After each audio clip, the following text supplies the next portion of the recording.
시청자 여러분 안녕하십니까? 뉴스9 윤정호입니다. 한남동 대통령 관저를 둘러싼 긴장감이 높아지고 있습니다.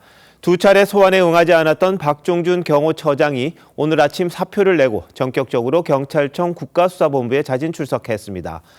대통령 경호 책임자가 체포를 각오하고 나온 만큼 경고했던 경호처 방어 전선에 균열은 불가피할 것으로 보입니다. 경찰과 공수처가 공백을 이용해 2차 영장 집행을 시도할 가능성이 크기 때문에 충돌이 시간 문제란 분석이 많습니다. 국가기관 간의 무력 충돌 어떻게 막을 수 없을지요? 국가수사본부에 나가 있는 취재기자 연결합니다. 조효진 기자, 박 전 처장에 대한 조사 지금도 계속되고 있는 겁니까? 네, 경찰 국수부는 특수공무집행 방해 혐의 등으로 박종준 경호처장을 11시간째 조사하고 있습니다. 경찰은 박 처장을 상대로 지난 3일 윤석열 대통령에 대한 체포영장 집행을 막은 경위를 집중 조사한 것으로 전해집니다. 오전 10시쯤 국수본에 나온 박 처장은 지금과 같은 체포 방식에는 동의할 수 없다며 1분 40초가량 자신의 입장을 밝혔습니다. 저는 현직 대통령 신분에 걸맞는 수사 절차가 진행되어야 한다고 생각합니다. 박 처장은 유혈 사태를 막기 위해 최상목 대통령 권한대행과 윤 대통령 변호인단에게 체포영장 집행이 아닌 제3의 대안을 요청했다고 밝혔습니다. 경찰 출신인 박 처장은 두 차례 출석 요구에 응하지 않은 건 변호인단 준비가 늦어졌기 때문이라며 처음부터 소환에 응할 생각이었다고 강조했습니다. 그래도 경찰이 박 전 처장을 긴급 체포할 가능성은 있는 거죠? 네, 경찰은 오늘 밤 조사 중에 박 처장을 긴급 체포할 가능성이 큽니다. 이 경우 구속영장 신청 기한인 48시간 동안 박 처장의 신병을 확보할 수 있기 때문입니다. 경찰은 박 처장과 김성훈 경호처 차장 등이 3차 소환에도 응하지 않으면 체포영장을 신청하는 방안을 검토해왔습니다. 경호처 지휘부를 압박하려는 의도였는데요. 다만 이미 박 처장의 사표가 수리된 만큼 긴급 체포하지 않고 다시 소환 조사할 가능성도 있습니다. 지금까지 경찰청 국가수사본부에서 TV조선 조유진입니다. 박종준 전 경호처장은 윤석열 대통령이 만류했는데도 경찰 출석을 강행한 걸로 확인됐습니다. 최상목 권한대행에게는 출석 전에 사직서를 제출해 대통령 경호에서 빠지겠다는 생각을 드러낸 걸로 보입니다. 그동안 체포영장 집행이 불법이라고 강조하며 강경한 입장을 보였던 박 전 처장의 돌변, 여권은 당혹스러워하고 있습니다. 조성호 기자의 단독 취재입니다. 닷새 전 박종준 경호처장은 국민이 뽑은 대통령의 안전 확보에 신명을 바치겠다고 했습니다. 편법, 위법 논란 위에서 진행되는 체포영장 집행에 응한다는 것은 대통령 경호를 포기하는 것이자 직무유기라고. 박 처장은 경찰의 두 차례 소환 통보에는 불응했지만 윤 대통령 체포영장이 재발부되고 자신에 대한 3차 소환 통보까지 이어지자 입장을 바꿨습니다. 한 여권 관계자는 박 처장이 경찰과 경호처의 충돌 상황에 대한 고민이 깊었다며 윤 대통령이 직접 만류했지만 결국 출석을 결정한 걸로 안다고 전했습니다. 경찰청 차장까지 지낸 박 처장이 친정인 경찰과 경호처 사이에서 고심하다가 소환에 응했다는 겁니다. 박 처장은 경찰에 출석하며 최상목 권한대행에게 사직서를 제출했고 오후에 바로 수리됐습니다. 경호처는 김성훈 경호처 차장 직무대행 체제로 윤 대통령 2차 영장 집행 저지에 나설 걸로 보입니다. 경호처 관계자는 경호 업무에서 잔뼈가 굵은 김 차장의 지휘로 경호 업무 수행에 흐트러짐이 없을 거라고 했습니다. 하지만 김 차장 역시 내일 오전 소환 통보를 받은 상태여서 경호처 내부의 동요 가능성도 배제할 수 없습니다. TV조선 조성호입니다.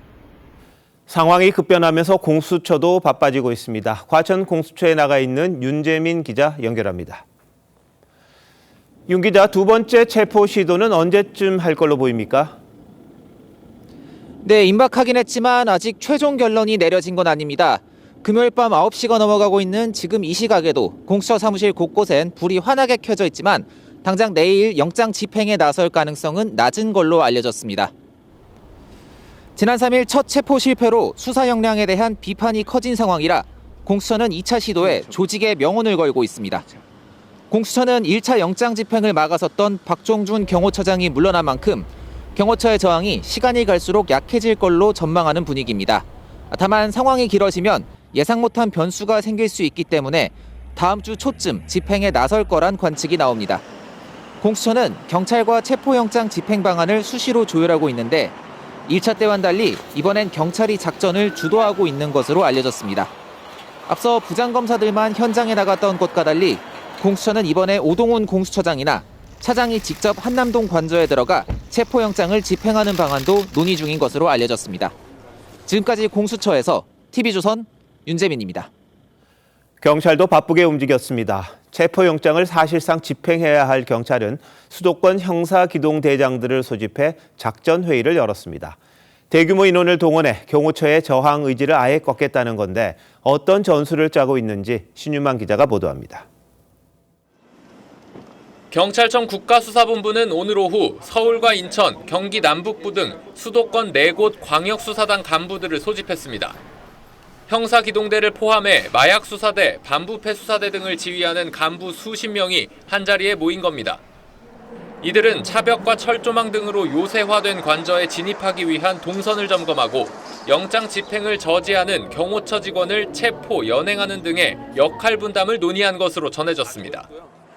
이들이 이끄는 형사들과 국수본 수사관을 모두 합하면 관저 안으로 진입하는 인원만 1,000명에 이를 전망입니다. 군경을 제외한 경호처의 관저 경호 인력이 200에서 250명인데 그 서너 배에 이르는 압도적 인원을 동원하겠다는 겁니다. 앞서 경찰은 지난 3일 1차 체포 시도 때 100여 명의 인력만 출동했다가 수적 열세로 물러나야 했습니다. 오늘 경찰은 관저 주변을 돌며 사전 답사도 마친 것으로 확인됐습니다. 체포 시도 때 외부 집회가 과열될 것에 대비해 관저 외곽에서 질서 유지를 담당하는 경찰기동대 투입 규모를 늘리는 방안도 검토하고 있습니다. 지난 3일엔 45개 부대 2,700명이 투입됐었습니다. 국수본 관계자는 이내 전술로 경호처의 저항 의지를 무력화하는 게 충돌을 줄이는 최선의 방법이라고 했습니다. TV조선 신유만입니다. 윤석열 대통령 변호인단은 여러 번 입장문을 내며 여론에 호소했습니다. 수사권도 없는 기관이 위헌적인 영장을 발부받아 대통령을 체포하는 것 자체가 오히려 내란이라는 겁니다. 윤 대통령 측의 입장은 류태영 기자가 보도합니다. 윤석열 대통령 측은 오전 8시에 낸 첫 입장문에서 대통령에 대한 영장 집행이 도리어 내란이라고 비판했습니다. 수사권 없는 공수처가 청구하고 법원이 헌법을 위배해 발부한 영장을 집행하는 건 불법적 체포란 겁니다. 어제까지 연이틀 내외신 기자회견에 이어 여론전을 이어간 겁니다.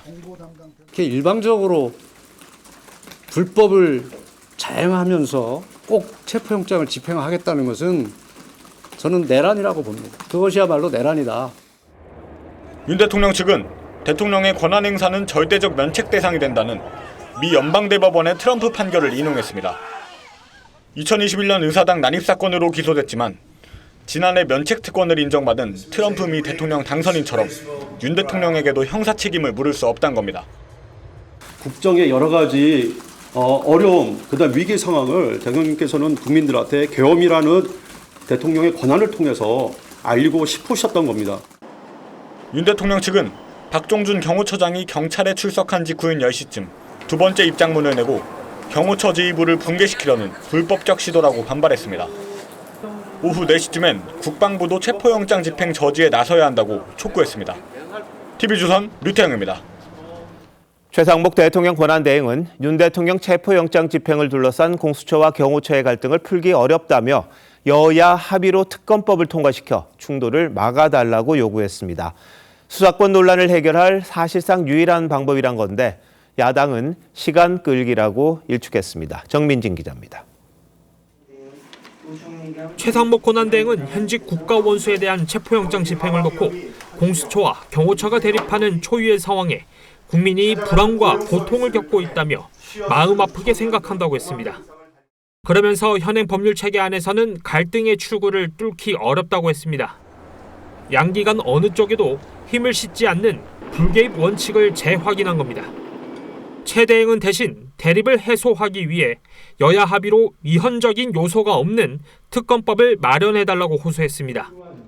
앞서 최 권한대행은 야당 주도로 통과됐던 내란 특검법에 대해 야당 단독으로 특검 후보자를 추천하는 문제 등 위헌적 요소가 있다며 거부권을 행사했습니다. 특검 제도는 헌법상 삼권 분립 원칙의 예외적인 제도인 만큼 더욱 엄격한 잣대가 필요하다고 생각합니다. 정부 관계자는 대립국면이 장기화하면서 대내외 신인도 하락 등을 우려해 최 대행이 다시 나선 것이라고 전했습니다. 하지만 민주당은 최 대행이 경호처의 눈치를 보며 시간을 끌고 있다며 체포영장 집행을 미루기 위한 핑계라고 반발했습니다. TV조선 정민진입니다. 윤 대통령 1차 체포 시도를 무산시켰던 박종준 경호처장이 돌연 경찰에 출석했습니다. 관련해서 사회부 주원진 기자와 더 얘기 나눠보도록 하겠습니다. 자, 주 기자, 박 처장이 왜 갑자기 출석을 했는지 취재가 된 게 있습니까? 네, 여러 가지 설이 나왔는데요. 한때 윤 대통령과 불화설도 돌긴 했지만 한 대통령실 관계자는 일단 전혀 사실 무근이라고 했습니다. 지난 3일 윤 대통령 체포를 막으며 호위무사로 불렸던 박 처장이 사표를 내고 자진 출석한 데는 친정이라 할 수 있는 경찰의 압박이 주요했던 것으로 보입니다. 경찰이 친정인 제가 경찰의 소환을 거부하고 수사를 받지 않는다면 국민 누가 경찰의 수사를 받겠습니까? 당초 박 처장은 내가 죽을 자리는 이곳이라며 체포영장 집행을 끝까지 막아서는 입장이었는데요. 어제부터 심경의 변화가 생긴 것으로 전해집니다. 처음에는 변호인을 통해 2차 체포영장 집행 이후에 출석을 하겠다고 했지만 경찰 측의 강력한 요구로 결국 오늘 나온 겁니다.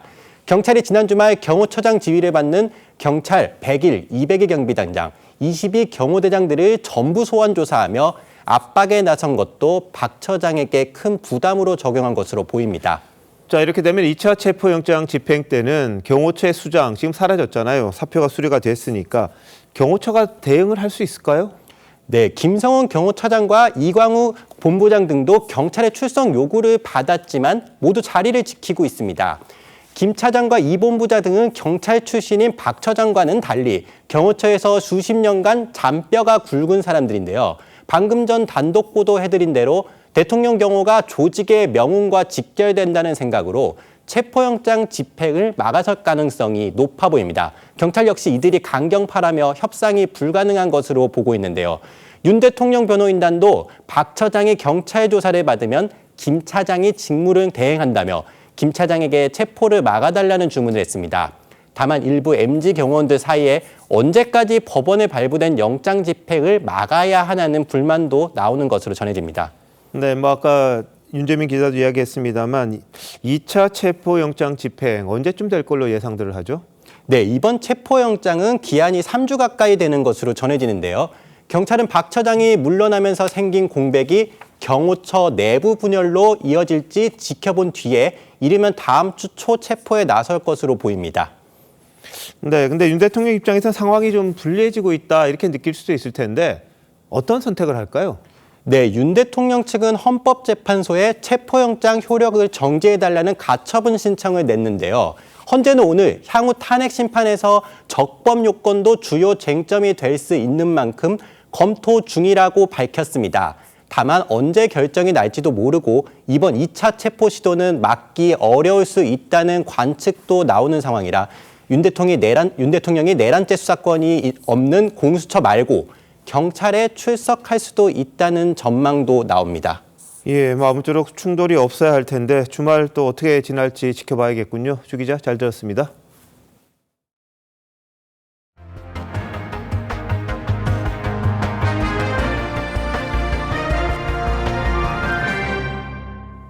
최근 여론조사에서 국민의힘 정당 지지율이 상승세를 타고 있다는 소식 몇 차례 전해드렸었는데요. 상대적으로 정치권에서 신뢰도가 높다고 보는 갤럽 여론조사에서도 비슷한 결과가 나왔습니다. 특히 국민의힘과 민주당의 지지율이 초접전을 보이면서 계엄 이전 수준으로 돌아갔습니다. 하지만 숫자 이전에 여론조사가 드러낸 본질을 여야 모두 제대로 봐야 한다는 그런 지적도 있습니다. 이게 무슨 얘기인지 박한솔 기자가 보도합니다.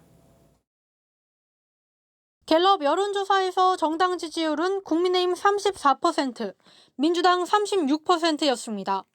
직전조사인 12월 셋째 주보다 국민의힘은 10%포인트 올랐고 민주당은 12%포인트 떨어져 계엄 전 수준을 회복했습니다.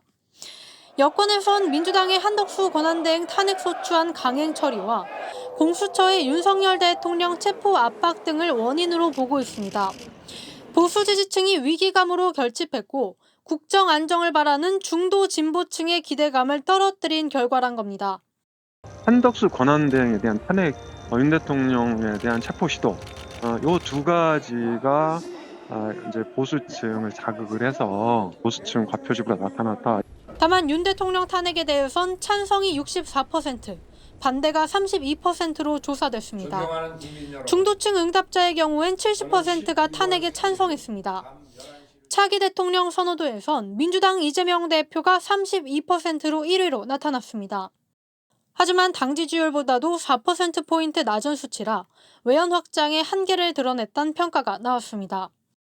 여권 주자 가운데는 김문수 고용노동부 장관이 8%, 한동훈 전 국민의힘 대표가 6%, 홍준표 대구시장이 5% 순이었습니다. 김 장관은 국무위원 가운데 유일하게 비상계엄 사태에 사과하지 않았는데 강성 보수 지지층의 응답이 몰린 거란 해석이 나왔습니다. TV조선 박한솔입니다. 민주당은 최근의 여론 흐름을 실제 민심과는 차이가 있다며 평가절하하고 있습니다. 그러면서 여론조사 업체 등록 기준을 강화하는 방안을 검토하고 있습니다.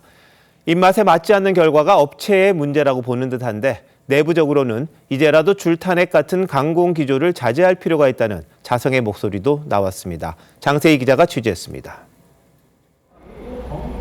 민주당은 실제 보수 결집이 이뤄지고 있다는 점은 인정했습니다. 하지만 부정선거 음모론 등 허위 정보로 인한 결집이라며 오래가지 않을 거라고 평가절하했습니다. 보수 응답자들의 과표집도 있는 것 같습니다. 그렇게 유지되고 있는 결집은 제가 보기에는 곧 무너질 것이다. 저는 그렇게 생각을 하고 있습니다. 일부 여론조사에 대해 고발까지 검토하고 있는 민주당은 여론조사 업체 규제를 강화하는 법 개정도 준비 중입니다. 업체의 필수 전문 인력을 대폭 늘리고 선거 여론조사 관련 범죄로 징역형을 선고받을 경우 업체 등록을 더 까다롭게 하는 방안이 검토되고 있습니다. 지난해 방송인 김어준 씨가 운영하는 업체의 여론조사가 실제 재보궐선거 결과와 차이가 커 논란이 됐을 땐 국민의힘에서 비슷한 취지의 법안을 발의한 바 있습니다. 국민의힘 김장겸 의원은 갤럽 조사에서도 양당 지지율이 접전 양상으로 조사된 걸 언급하며 민주당이 갤럽도 고발하려 들 것이라고 꼬집었습니다. 민주당 내에선 탄핵 국면에서 당이 안정감을 주지 못했다는 자성의 목소리도 나왔습니다. 다수당인 민주당이 현 국면을 갖다 해결하고 또 국정 안정과 경제 민생을 또 챙기는 모습을 보다 적극적으로 보이는데 좀 부족함이 있지 않았나 생각을 하고요. 친명계 김영진 의원도 탄핵 절제와 전략적 인내가 필요한 시기라고 지적했습니다. TV조선 장세희입니다. 민주당이 내란 특검법 부결 하루 만인 어제 수정안을 발의한 데 이어 오늘은 법사위 소위까지 통과시키며 속도전에 나섰습니다. 여당은 포장만 바꿨다며 수용할 수 없다는 입장인데 야당은 위헌적 요소가 해소됐다며 처리를 압박하고 있습니다. 이태희 기자가 보도합니다. 내란 특검법 수정안이 발의 하루 만에 법사위에 상정되자 여당 의원들이 항의합니다. 한 주 쉰다면 내가 좀 이해라도 하겠어요. 한시가 급해요 지금. 뭐 이렇게 급해? 한 주를 쉬는 게 아니라 한시가 급해. 국회법엔 법안 상정 시 20일의 숙려 기간을 두도록 돼 있지만 야당은 긴급한 사유는 예외로 한다는 조항을 근거로 법안을 소위에서 처리했습니다. 이르면 14일 본회의에서 처리한다는 방침입니다. 내란 특검 문제는 어제 오늘 얘기가 아니고 이게 무슨 어디 베이커리에서 케이크 찍어내는 것도 아니고. 야당은 후보자 추천권을 대법원장에 부여하는 등 여권이 주장한 위헌 요소가 해소됐다며 거부권 행사는 안 된다고 주장했습니다. 이렇게까지 해야 되나 싶을 정도로 안을 새로 만들어냈습니다. 거부권 명분이 없다라고 분명하게 입장 표명하십시오. 정부 측에서 지적을 했던 핵심적인 위헌적인 요소가 많이 삭제된 것으로 이런 거 확인이 되는데 하지만 여당은 포장만 바꾼 법안이라며 수용할 수 없다고 했습니다. 대단한 양보라도 한 것처럼 선전하고 있지만 실상은 포장만 바꾼 박스갈이 특검법에 불과합니다. 수사 범위 축소를 주장하고 있는 여당은 대법원장 추천 방식을 놓고도 판결기관이 특검까지 추천한 건 부적절하다는 입장입니다. TV조선 이태희입니다. 요즘 국회 상임위에서는 각 기관 책임자들이 거침없이 자신의 생각을 밝히는 일이 많아졌습니다. 여야는 자신의 입맛에 따라 칭찬하기도 하고 소리를 지르기도 하는데 오늘은 김석우 법무장관 직무대행이 지금은 내란 상태가 아니라고 하자 야당 의원들이 크게 반발했습니다. 그러다가 비상계엄이 친위 쿠데타란 야당 평가에 동의하자 잠잠해졌습니다. 정치적 추정만 오가는 상임위 상황, 전정원 기자가 전합니다.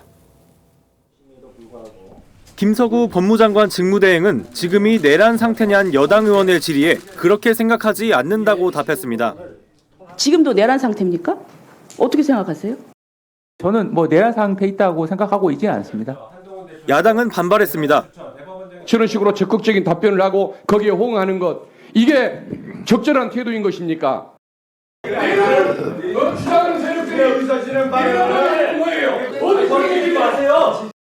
개인적인 견해를 밝혔을 뿐인데 다만 유념하도록 하겠습니다. 다만 김 대행은 비상계엄이 친위 쿠데타란 야당 의원의 평가엔 동의한다고 했습니다. 전두환은 반란 쿠데타, 윤석열은 친위 쿠데타 인정하시죠? 예, 그렇게 평가하고 있습니다. 윤 대통령 체포영장 집행을 놓고는 국격 공방이 벌어졌습니다. 체포하고 수갑 채워간다는 것이 국격을 저해하지 않는다라고 보는 국민들이 더 많을까요? 더 이렇게 국격을 저해할 수 있다고 보는 게 더 많을까요? 저항하는데 잡아가지고 수갑 채워서 가면은 국격 떨어지는 겁니까? 국격 떨어지냐고요? 천대엽 법원 행정처장은 대통령이 체포영장 집행 대상이 된 것도 발부된 영장이 집행되지 않는 것도 국격에 손상이 가는 일이라고 말했습니다. TV조선 전정원입니다. 계엄 사태 이후 여야가 경쟁적으로 상대방을 고소하고 고발하고 있습니다. 모든 정치 현안을 사법적으로 해결하려는 상황, 괜찮은 건지 김주영 기자와 따져보겠습니다. 김 기자, 계엄과 관련해서 정치권에서 주고받은 고소고발 얼마나 되는 겁니까? 네, 윤석열 대통령에 대한 1차 영장 집행 시도 이후 일주일 만에 여야와 대통령실, 시민단체까지 관련 고소고발은 30건이 넘어갑니다. 체포 집행 전날에 이미 민주당이 국민의힘 일부 의원을 내란 선전 혐의로 고발했고 국민의힘은 무고죄로 맞고발했습니다. 영장 집행을 놓고 윤 대통령 측은 공수처를, 민주당은 경호처와 최상목 권한대행을 고발했고요. 기소된 김용현 전 국방부 장관 측은 윤 대통령 탄핵 심판 재판관인 이미선 헌법재판관을 직권남용으로 고발하기도 했습니다. 모든 관련 당사자들이 고소고발을 하고 있다 이렇게 볼 수도 있겠는데 다 할 만한 겁니까? 법조계는 여야 모두 무리한 논리를 펼치는 측면이 있다고 지적했는데요. 야권에서 여당 의원들을 고발한 내란 선전죄의 경우 통상 내란이 일어나기 전 단계에서 내란에 동조하라고 선전했을 때 적용되는 죄명입니다. 계엄 사태가 벌어진 이후 여당 의원들의 발언에 대해 이 죄명을 적용하긴 무리란 지적이 나옵니다.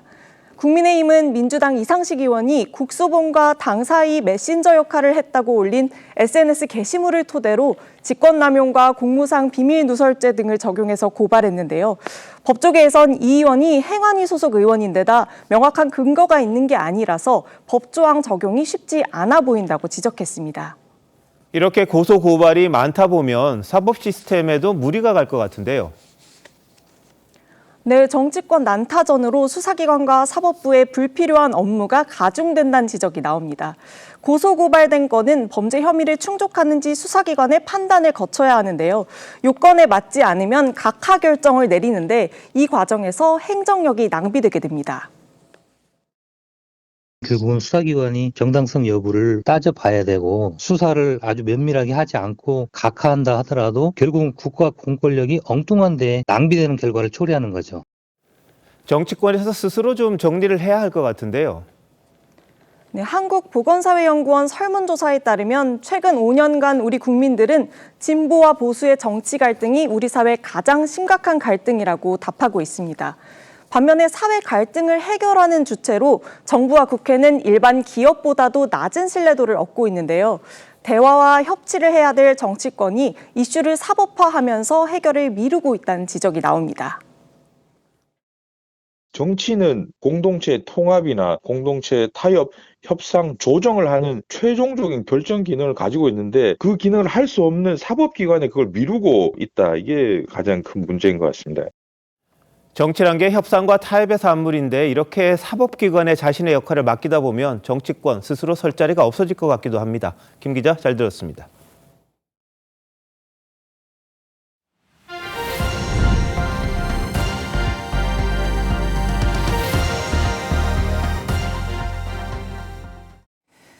오늘도 매서운 추위가 찾아왔습니다. 서울 아침 기온은 어제보다 낮은 영하 12도까지 떨어졌습니다.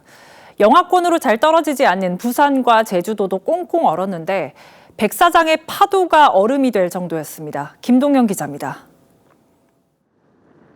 부산 다대포 해수욕장. 백사장이 하얗게 얼어붙었습니다.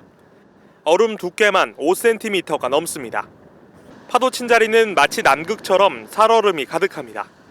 거품인 줄 알았는데 얼음이라서 되게 신기하고 부산에서는 눈이 되게 안 오니까 영하 10도까지 뚝 떨어진 기온에 수도관이 터지면서 골목길은 얼음판이 됐습니다.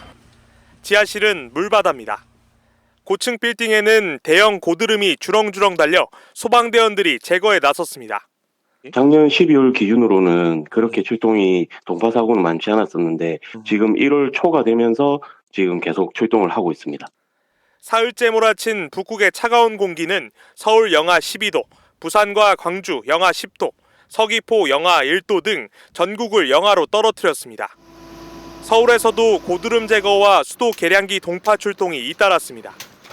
서귀포에서는 올겨울 첫 얼음이 관측됐습니다. 더 따뜻할 줄 알았는데 와보니까 바람도 너무 많이 불고 손이랑 이제 발이 다 너무 얼 것 같습니다. 제주도 한라산에서는 최고 70cm가 넘는 폭설이 내려 일부 산간도로가 통제되기도 했습니다. 이번 한파는 내일 낮부터 한풀 꺾여 평년 기온을 회복할 전망입니다. TV조선 김동현입니다. 윤석열 대통령 체포를 둘러싸고 연일 찬반 집회가 이어지면서 한남동 관저 일대는 그야말로 무법지대가 됐습니다. 일부 참가자들이 남긴 쓰레기는 그대로 방치됐고 인근 초등학교에 다니는 학생들의 안전도 위협받고 있습니다. 김예나 기자가 취재했습니다. 서울 한남대로의 버스 정류장.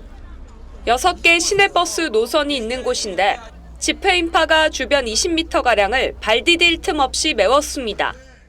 집회 인파에 기존 버스 정류장 이용이 어려워지면서 차도 한복판에 임시 정류장 10마리 세워졌습니다. 버스도 제때제때 안 오고 한참 밀리고 그리고 차선도 용산 쪽으로 가면 막히고 길가엔 다 먹은 컵라면 용기와 담배꽁초가, 편의점 앞엔 소주병과 종이컵이 나뒹굽니다. 매일 8톤 정도씩 추가로 쏟아져 나오는 쓰레기를 치우느라 서울시는 추가 인력을 투입했습니다. 인근 자영업자들은 집회 참가자들로 인한 불편을 호소합니다. 제가 주차한 자리 비우면 그 자리에다 사람들이 주차해놓고 안 빼가지고 너무 비싸요. 은박 돗자리와 낚시 의자를 깔고 앉은 집회 참가자들이 초등학교 주변 인도를 점령하기도 했습니다.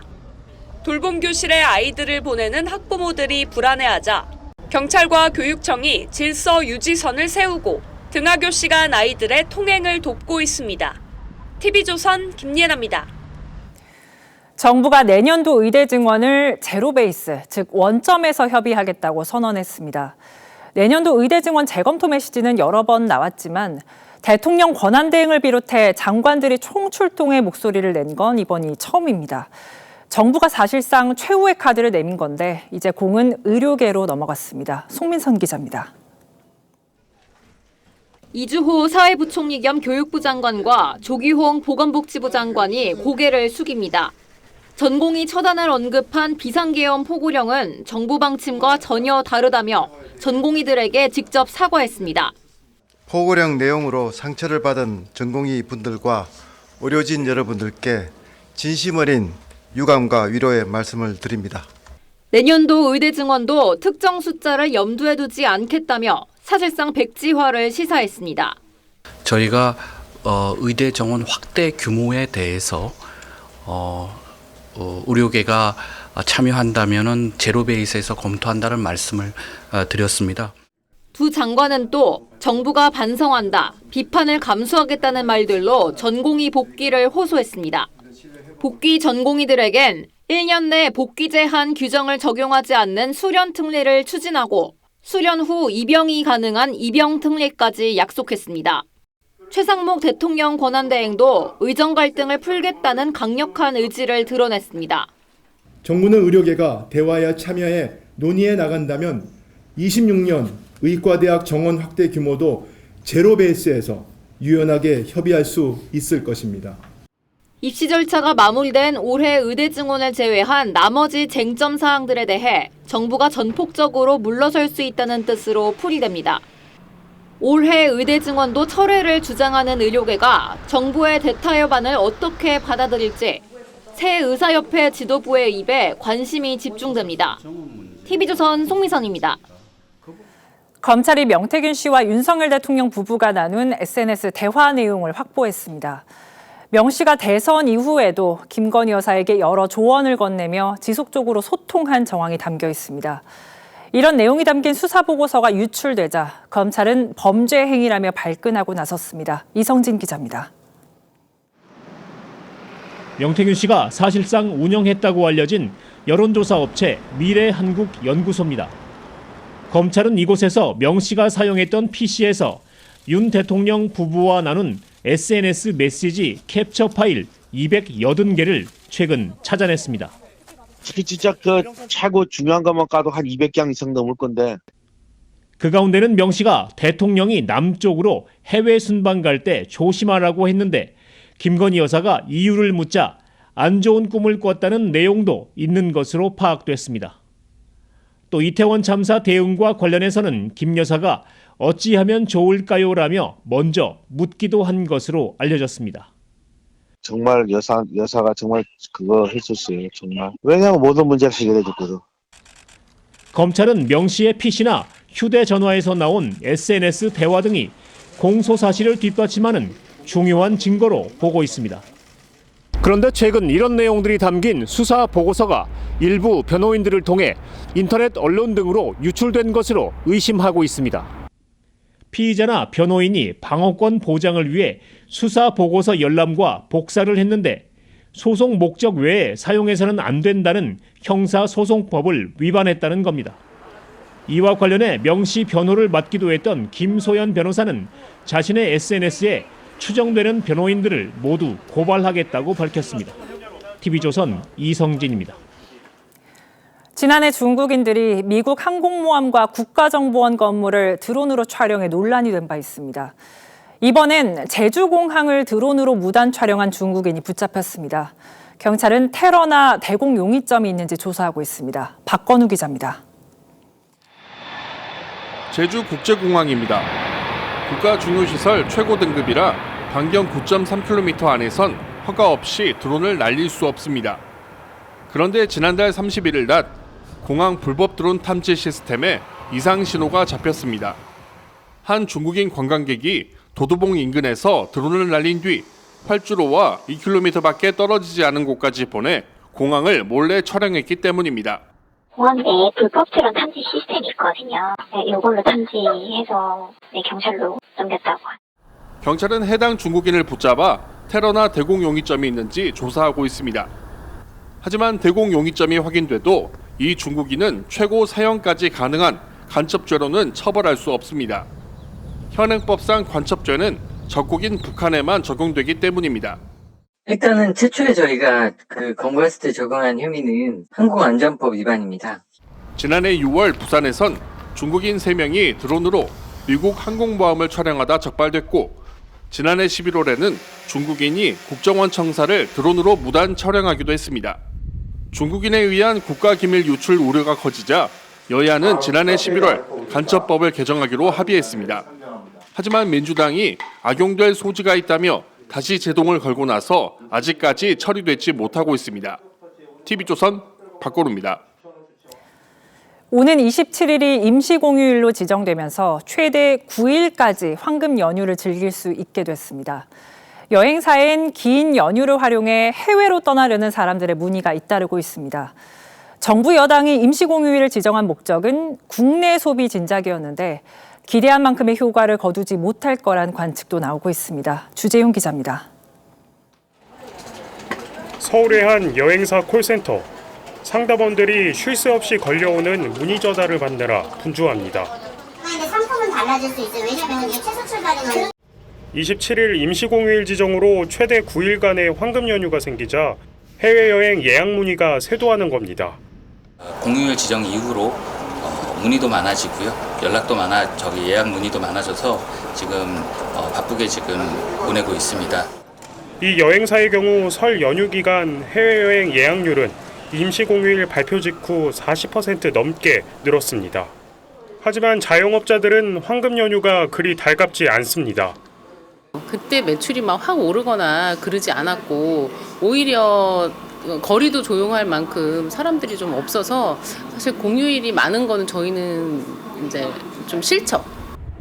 실제로 지난해 10월 국군의 날이 임시 공휴일로 지정됐을 때도 국내보단 해외여행이 훨씬 더 늘었습니다. 경제 효과도 논란입니다. 한 경제연구소는 임시 공휴일 지정으로 4조 원 넘는 생산 유발 효과가 있다고 한 반면 경제단체는 28조 원 넘는 생산 감소가 발생한다고 주장했습니다. 정부는 이번 연휴 기간 국내 여행을 유도하기 위해 최대 3만 원 숙박 할인 쿠폰 100만 장을 배포하기로 했습니다. TV조선 주재용입니다.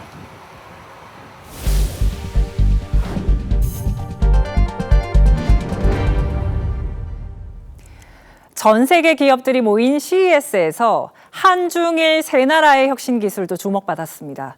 올해도 한국 기업들이 선전했지만 중국의 추격과 일본의 부활이 심상치 않습니다. 미국 라스베이거스에서 오현주 기자가 보도합니다. 한국과 중국, 일본 기업이 대거 모인 중앙홀. 일본 파나소닉 앞에는 긴 줄이 늘어섰습니다.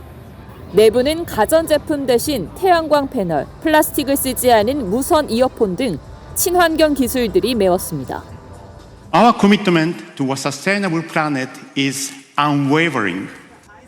주방 로봇이 집게손으로 그릇을 집어 식기세척기에 옮겨놓습니다. 카메라 제조 회사로 익숙한 니콘이 만든 로봇입니다. 이 로봇의 집게 손끝 바로 옆에는 카메라 렌즈들이 달려 있습니다. 그동안 렌즈 사업에서 쌓아왔던 기술력으로 로봇 사업에 뛰어든 겁니다. Yeah, lots of innovation, right? Lots of innovation around AI, around smart cities and smart mobilities. It's really cool to be here and see all these innovations. 소니는 혼다와 손을 잡고 만든 첫 전기차를 공개해 새 사업 진출을 공식화했습니다. I'm so proud of you. 중국 가전업체 TCL은 반려 로봇과 함께 초대형 고화질 TV를 전면 배치했습니다.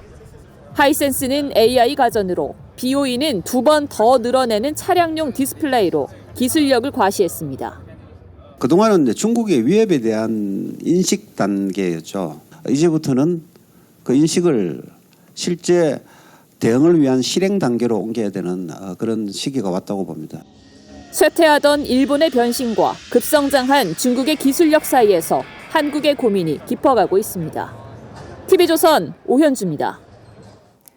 반도체를 만드는 과정엔 불순물이 없는 극도로 순수한 물, 이른바 초순수가 필요합니다. 이번 CES에선 국내 기업이 하수나 폐수를 초순수로 만들 때 수질을 획기적으로 높일 수 있는 기술을 선보였습니다. 박재훈 기자가 취재했습니다. 반도체 원판 웨이퍼를 씻는 물, 바로 초순수입니다. 질 좋은 물 확보에 전 세계 반도체 기업들이 사활을 걸고 있습니다. You cannot manufacture anything, grow food, create a microprocessor without water.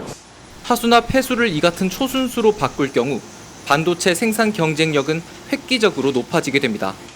이번 CES에서 국내 기업이 이 가능성을 열었습니다. 전 세계적으로 공급할 수 있는 물의 양은 한정이 돼 있고 그러다 보니까 어쩔 수 없이 물을 계속 재이용해서 사용할 수밖에 없는. 폐수를 초순수로 바꾸려면 우레아라는 물질을 잘 걸러내야 합니다.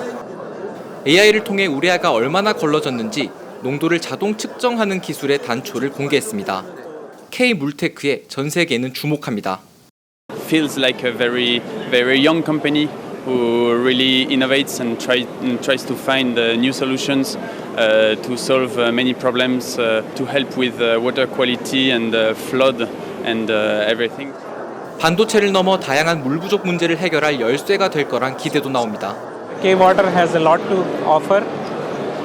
The technologies they are developing, many other countries can benefit from those. 세계 상장사의 69%가 물 부족 문제에 노출됐다는 보고가 있는 만큼 이에 대한 해법이 차세대 혁신이 될 거란 전망입니다. 미국 라스베가스에서 TV조선 박재훈입니다. 트럼프 당선인 취임식이 열흘 앞으로 다가왔습니다. 코로나 여파로 규모가 작았던 바이든 대통령 취임식과 달리 무려 20만 명 넘게 참석한다고 합니다. 트럼프는 푸틴과의 회담도 준비 중이라는데 워싱턴 DC에서 이태영 특파원이 보도합니다. 마스크를 쓴 바이든 대통령 내외가 취임식 무대로 걸어 나옵니다. 코로나가 한창인 4년 전 바이든 취임식의 참석 인원은 1000여 명 남짓. 도심 퍼레이드도 가상으로 대체했습니다. 10일 뒤에 열리는 트럼프 당선인의 취임식은 달라질 예정입니다. 참석 인원은 22만 명으로 예상되고 축하 오찬과 무도회도 8년 만에 부활합니다. 외국 정상을 초청하지 않는 관례도 깼습니다. 밀레이 아르헨티나 대통령, 이탈리아 총리와 엘살바도르 대통령이 초청받았습니다. 중국 시진핑 주석도 초청받았지만 고위급 특사단이 대신 참석할 예정입니다. 트럼프는 이번 취임사에서 통합을 강조할 예정입니다. This day forward, a new vision will govern our land. It's going to be only America first. America first. 제가 직접 받은 트럼프 당선인 취임식 초청장입니다. 취임식 선서를 직접 보는 것은 자녀와 손주들에게까지 전해질 추억을 만드는 것이라며 미국 역사상 가장 위대한 날이 될 거라는 인사가 적혀 있습니다. 트럼프는 취임 이후 푸틴 대통령과의 회담도 조율 중이라고 말했습니다. 구체적인 일정을 밝히지 않았지만 푸틴과의 톱다운 외교 방식으로 종전의 본격 시동을 걸 것이라는 관측이 나오고 있습니다. 워싱턴에서 TV조선 이태형입니다. 미국 정치도 우리만큼 양쪽으로 갈라져 있습니다만 화합할 때는 또 보기 좋게 한마음이 돼 국격을 보여줍니다. 국장으로 엄수된 지미 카터 전 대통령 장례식에는 트럼프 당선인을 비롯한 전 현직 대통령 모두가 참석해 애도했습니다. 우리는 언제쯤 이런 모습을 볼 수 있을런지요. 신은석 기자가 보도합니다. 트럼프 대통령 당선인이 부인과 함께 장례식장에 입장합니다. 평소 맹비난을 퍼부었지만 이날은 고인이 속한 민주당을 상징하는 푸른색 넥타이를 착용했습니다. 사이가 틀어진 펜스 전 부통령과 인사를 나누고 원색적 비난을 주고받았던 민주당 출신 오바마 전 대통령과도 나란히 앉아 웃으며 대화합니다. 미국 전현직 대통령 5명이 한자리에 모인 가운데 지미 카터 전 대통령의 국가 장례식이 엄수됐습니다. Jimmy Carter's friendship taught me, and through his life taught me, the strength of character is more than title or the power we hold. 생전에 서로 추도사를 써두었던 포드 전 대통령의 추모글도 공개됐습니다. This is not to say that Jimmy never got under my skin, but has there ever been a group of politicians that didn't do that to one another? 손자의 회고에는 폭소가 터져나오기도 했습니다. He gave us cheap flights and, as you heard, craft beer. Basically, all of those years ago, he was the first millennial. 정치적 진영을 떠난 화합의 장이었다는 평가가 나오는 가운데 고인의 유해는 조지아주 가족묘지에 안장됩니다. TV조선 신은서입니다. 사흘째 이어지는 미국 LA 산불이 역대 최악의 재난으로 기록될 전망입니다. 진화도 더딘 상황이고 약탈 범죄까지 기승을 부리고 있습니다. 전 메이저리거 박찬호 씨 집도 불탔습니다. 김자민 기자입니다. 산불이 시작된 퍼시픽 팰리세이드 지역의 주택들이 성냥갑처럼 타오릅니다. 말리부 해변의 고급 주택들과 알록달록한 지붕으로 가득했던 마을은 시커먼 잿더미로 변했습니다. I mean, this is devastating. It's never going to be the same. I'm never going to be able to show my kids where I grew up. It's all gone. 현재까지 피해액은 역대 최대인 73조 원으로 추정됩니다. 주택 등 건물 10,000채 이상이 불에 탔고 인명피해도 늘어나고 있습니다. 도시 전체가 불길 확산을 막기 위해 안간힘을 쓰는 사이 일부 지역에선 방화가 의심되는 현장이 잇따라 목격됐습니다. There, but some of those guys lit that fire, and they're actually the trees caught fire. 케네스 산불 지역에선 불을 지르려던 남성이 주민들에게 발각돼 경찰에 체포됐습니다. 주민들이 대피한 틈을 타 빈집털이가 기승을 부리면서 절도용의자 20명이 체포되기도 했습니다. In the midst of the emergency, we've all seen individuals who are targeting vulnerable communities by burglarizing and looting homes. This is simply unacceptable.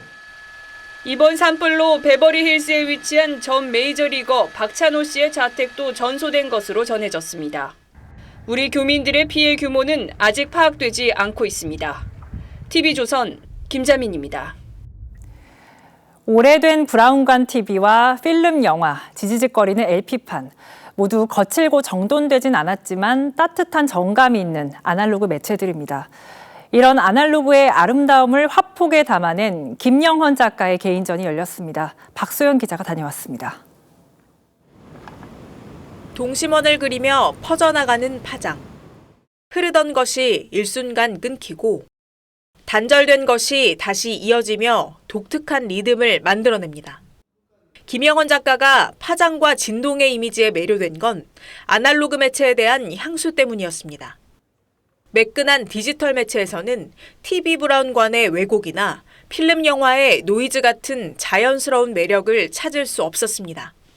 아날로그 시대를 겪은 사람들은 그 필름 영화의 어떤 빛 노이즈라든지 LP판에서 이렇게 탁탁 튀는 소리라든지 이제 그런 소리들을 들으면서 자랐고 그 전의 것이 조금 뭔가 옛날 것이지만 더 따뜻했다. 옛날 것이지만 더 부드러웠다. 작업을 하는 동안 작가는 몸의 진동과 울림을 그대로 받아내며 그것을 캔버스 위에 쏟아냈습니다. 화폭 위 미세한 흔들림들은 그 흔적입니다. 아날로그와 디지털의 공존과 충돌은 성격이 다른 두 도구, 붓과 칼을 모두 사용한 데서 잘 드러납니다. 커브가 없어지고 그걸 디지털로 취한하다 보니까 그 계단 사이에 숨어 있는 그런 미세한 것들은 삭제됐다. 김영헌 작가의 이번 개인전에선 미공개 출품작을 포함한 신작 총 30여 점을 만나볼 수 있습니다. TV조선 박소영입니다.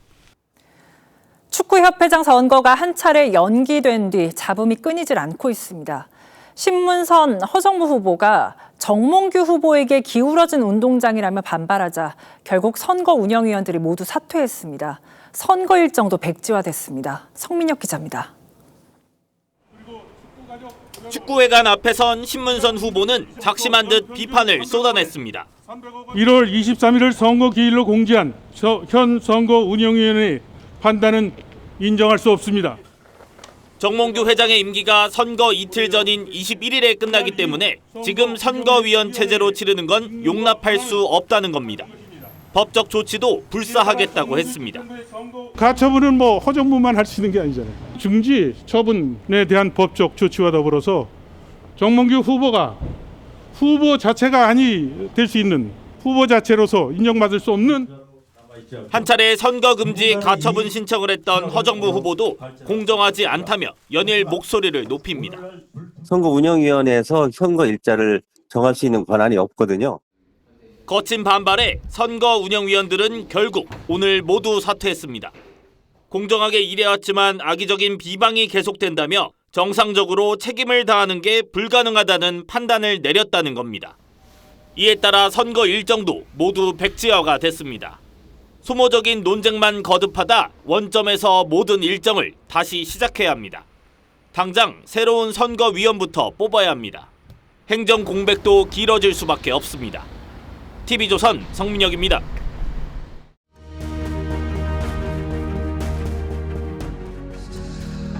You wanted the mountains, I longed for the sea. In the paradox of silence, we lost our way. 두 sa람은 서로 결정을 맡긴 채 둘 다 원치 않은 곳으로 향합니다.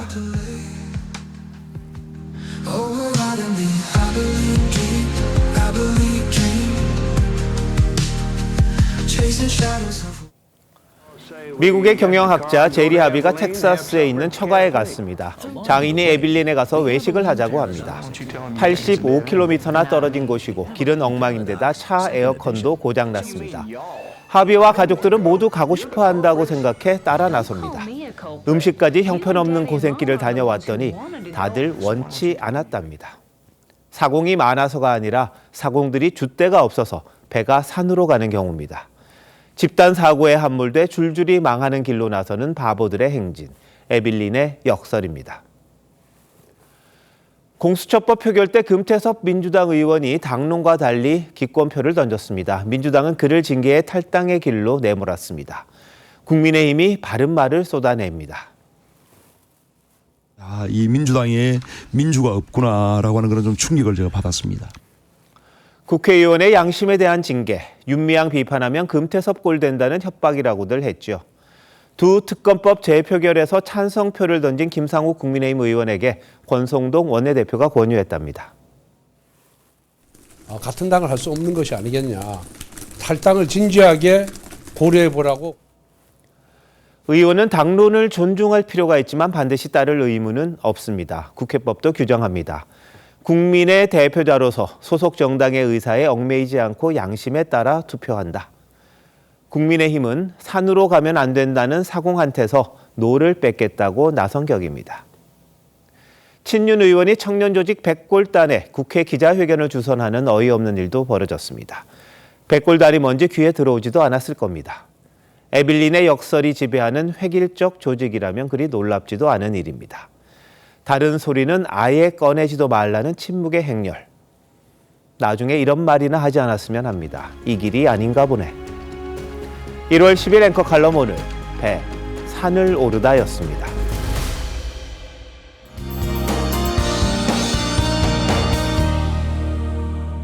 며칠간 이어지던 강추위가 오늘 절정을 맞았습니다. 추위가 얼마나 매서웠는지 한강물이 얼고 심지어는 남부지방의 바닷물도 얼릴 정도였는데요. 오늘 아침 서울이 영하 12.2도, 곳곳의 기온이 영하 20도를 밑돌며 올겨울 가장 추운 아침이었습니다. 지금도 전국 대부분 지역에 한파특보가 내려진 가운데 내일 아침까지 강추위가 이어지겠고요. 낮부터는 차츰 누그러지겠습니다. 모레까지 충남 서해안과 호남 서부, 제주를 중심으로 눈이 오락가락 이어질 텐데요. 제주 산지에 최고 15cm 이상, 전북 서해안에 3에서 10, 충남과 전남 서해안에도 1에서 5cm가 예상됩니다. 내일은 전국이 대체로 맑겠고 동해안은 대기가 매우 건조하겠습니다. 내일 아침 기온은 서울과 청주가 영하 8도로 예상되고요. 아침에도 낮에도 오늘보다는 기온이 높겠습니다. 다음 주 중반 또다시 강추위가 찾아오겠습니다.